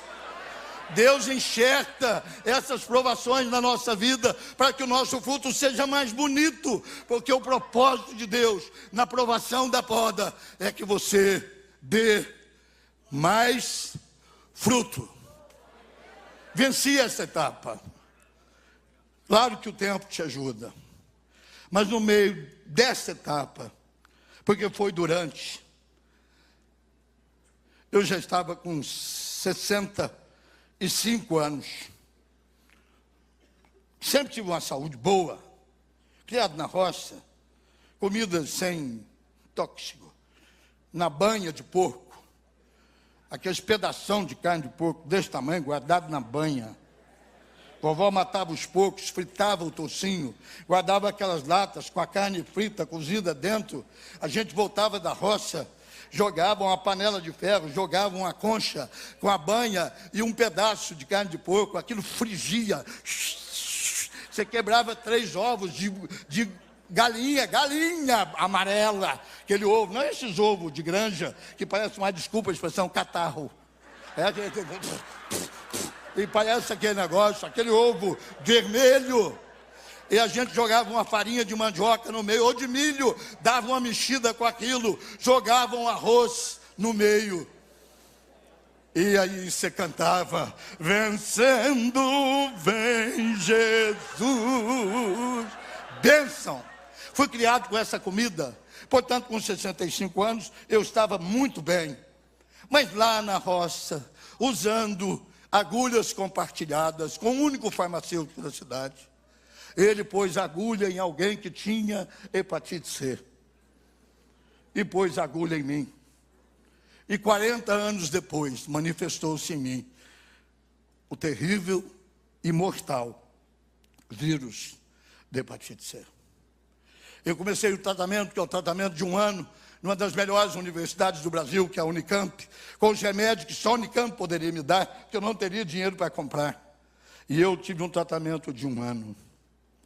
Eu fui me desmilinguindo. Eu fui me acabando. A única coisa que eu deixei de fazer foi, que eu não deixei de fazer, foi de ir aos cultos.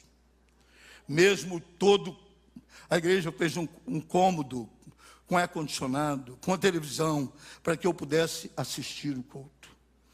Mas eu não tinha apetite, o que entrava saía. Eu não tinha forças. Não foi 1, nem 2 e nem 3 vezes que ao sair do banho, eu me olhava no espelho e dizia, desta noite, eu não passo. Nesse período lá, quase no fim, eu estava muito esquálido.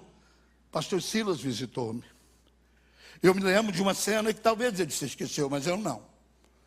Na sala da minha casa, ele foi orar, eu ajoelhei-me e pus a minha cabeça em cima dos seus pés. E eu disse para Deus, ó Deus, usa esse homem. Usa esse homem. Ele orou comigo. O tratamento terminou. Mas quando o tratamento estava terminando, Deus estava preparando uma outra poda. Essa poda é a poda de Deus quando Ele toca no nosso corpo. Eu digo que a primeira poda é quando Ele toca nos nossos relacionamentos. Meu irmão, não foi à toa que Jesus disse que o maior mandamento é amar a Deus sobre todas as coisas e amar ao teu próximo como você ama você mesmo. Não há ninguém no mundo que você ame mais do que você. Não há. Esse negócio que eu amo mamãe é papo furado. Amo mamãe. Acima de todas as pessoas, eu amo mamãe. Eu amo meus filhos, mas a pessoa que você mais ama é aquela cara amarrotada que toda manhã você olha no espelho e você diz, bom dia. A vida está aqui.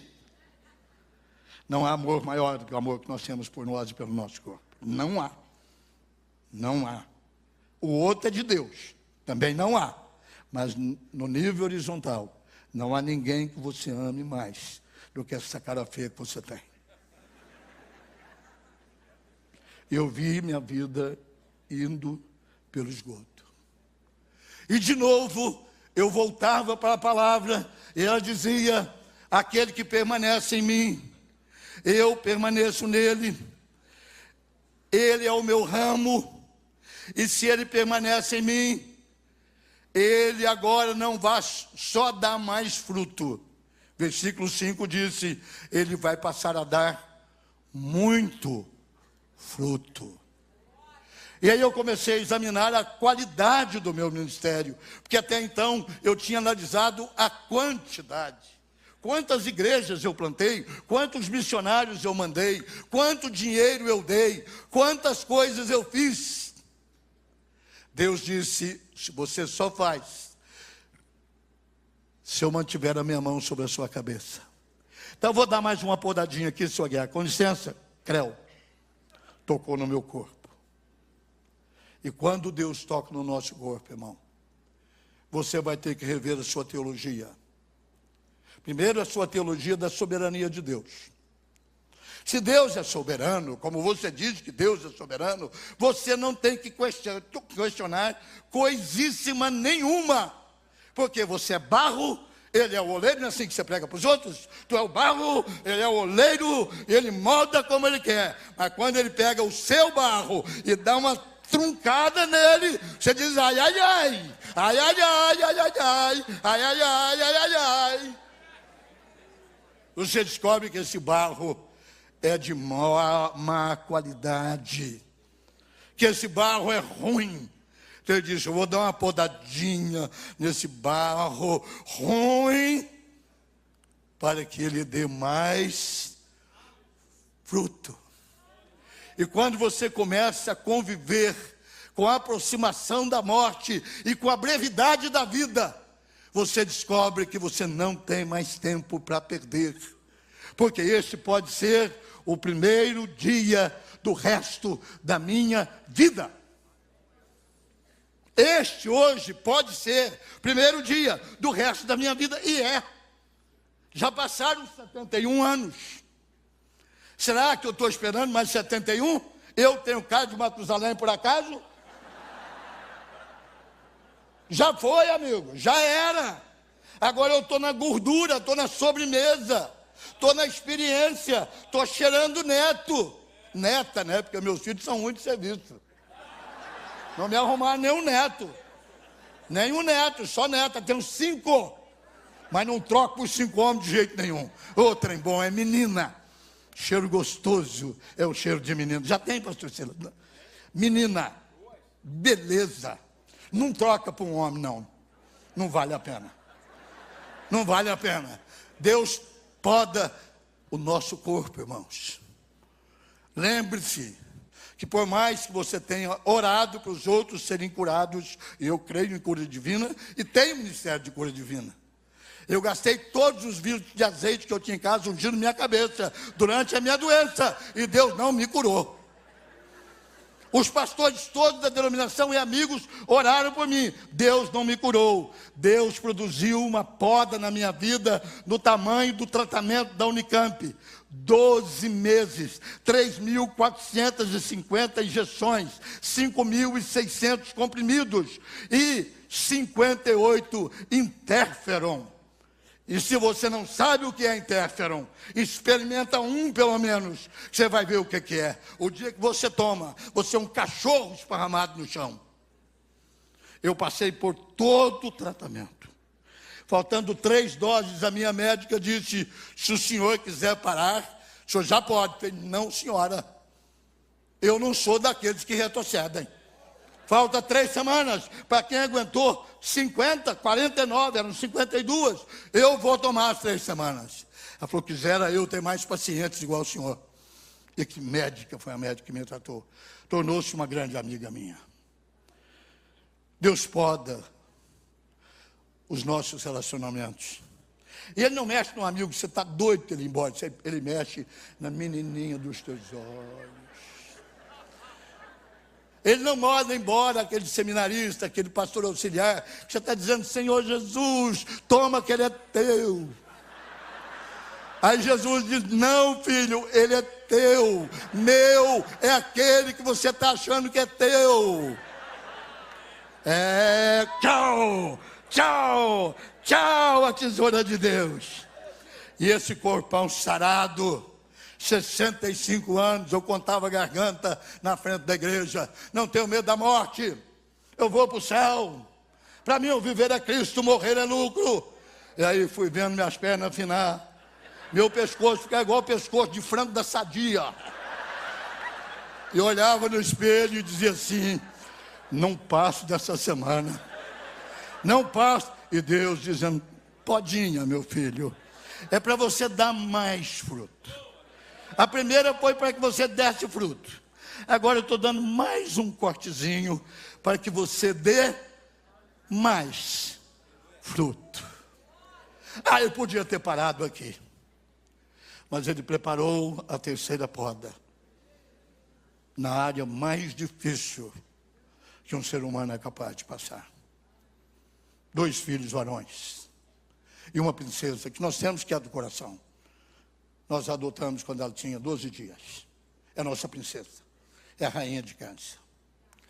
Mas o meu filho mais velho, ele era muito diferente do Flávio. O Flávio parece muito comigo. E ele é o oposto. E normalmente você se relaciona melhor com o oposto.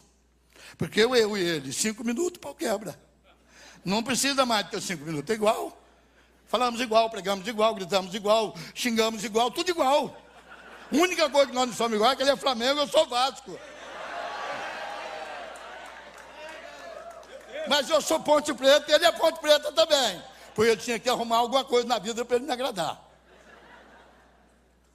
Mas o outro filho trabalhava para mim. Era o meu administrador, não sabia quanto que eu tinha no banco, não sabia como é que estava a minha conta. Sabia de nada, ele cuidava de tudo.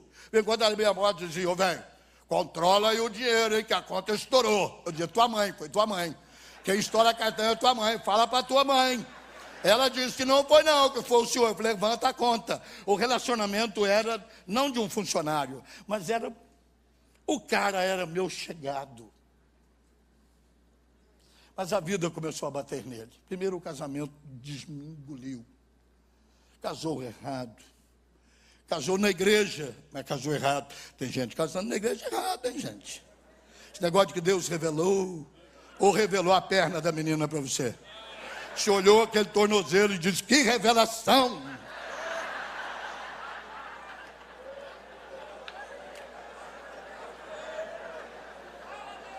Fala mesmo, Deus. É Deus falando, irmão. Não tem dúvida nenhuma, não. Há casamentos dentro da igreja que não foi feito de acordo com a vontade de Deus. Qualquer pastor ajuizado, aqui meus colegas, sabem disso. Foi hormônio. Formigou e o cara não aguentou, ele trancou. Foi hormônio. Aquela menina andando igual gazela. O cara não aguentou, meu irmão. Ele pediu ela em casamento. E como a mulher não rejeita pedido de casamento, mesmo que o homem seja feio, porque a mercadoria está rara e fraca, vai e sobra para nós. E ele teve um casamento horrível, terminou em divórcio, que ele não aceitou, porque ele amava a esposa desesperadamente.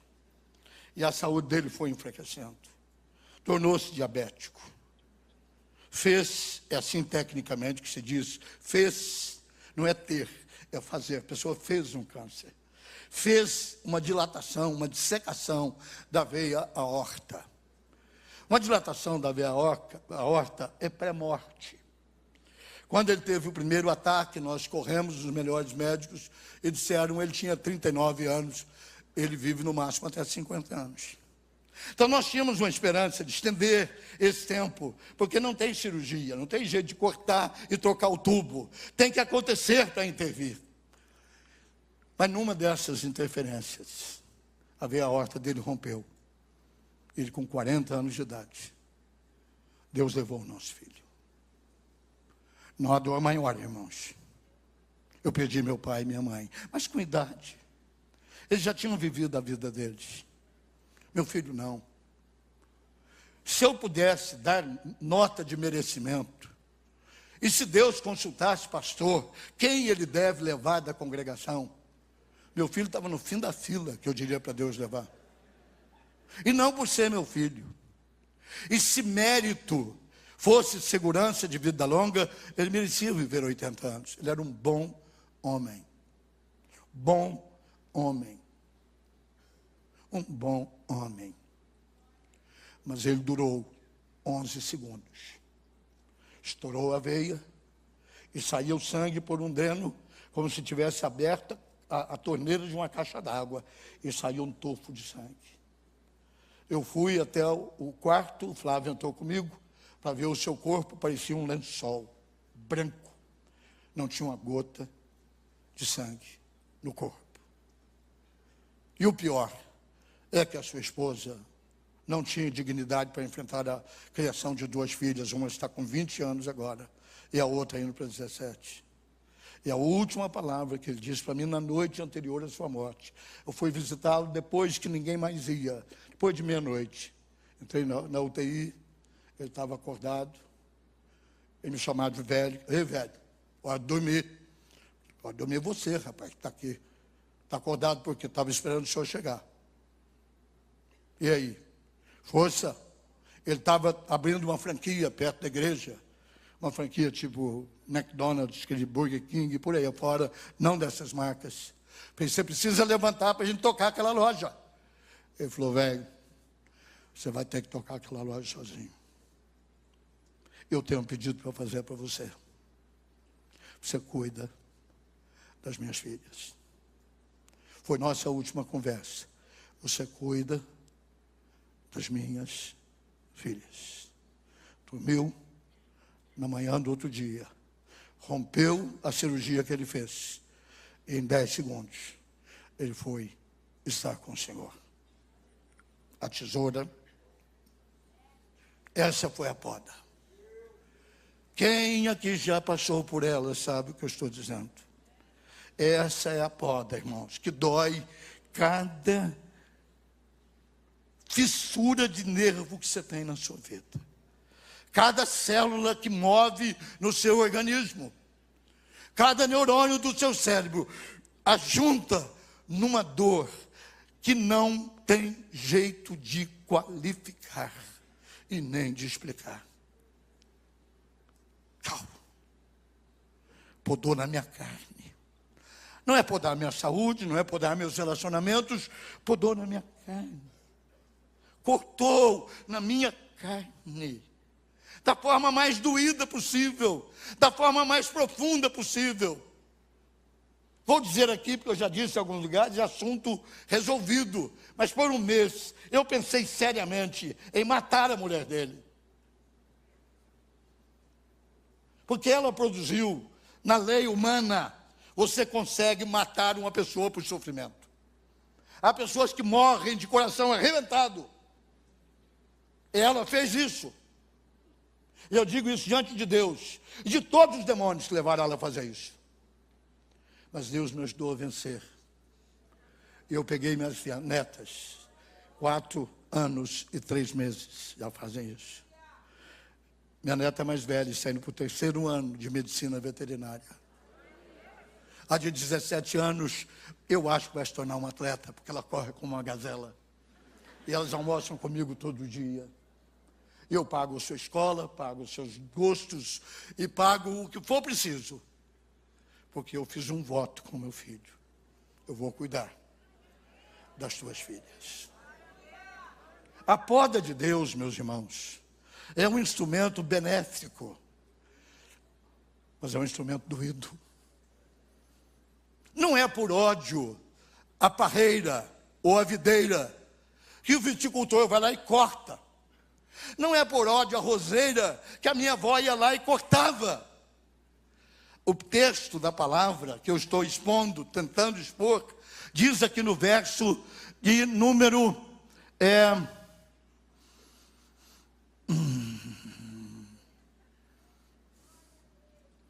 Quem permanece em mim ou nele, esse dá muito fruto. Se alguém permanecer em mim, será lançado fora. Permanecedes em mim, se permanecerdes em mim, nisto é glorificado. Se guardardes os meus mandamentos e permanecerem no meu amor, assim como no meu amor permaneço, e aquele que assim o faz, esse dá muito fruto. Dá fruto, dá mais fruto, dá muito fruto. Esse muito fruto fecha um ciclo de 5 anos da minha vida, que é agora.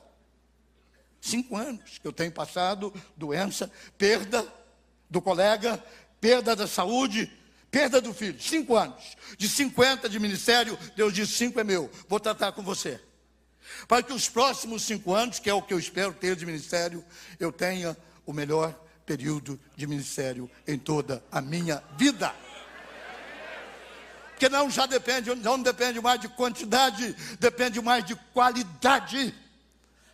Eu não estou tratando com pessoas para encher espaços, eu estou tratando com almas imortais, que dependendo de uma ação minha, irão para o céu ou irão para o inferno.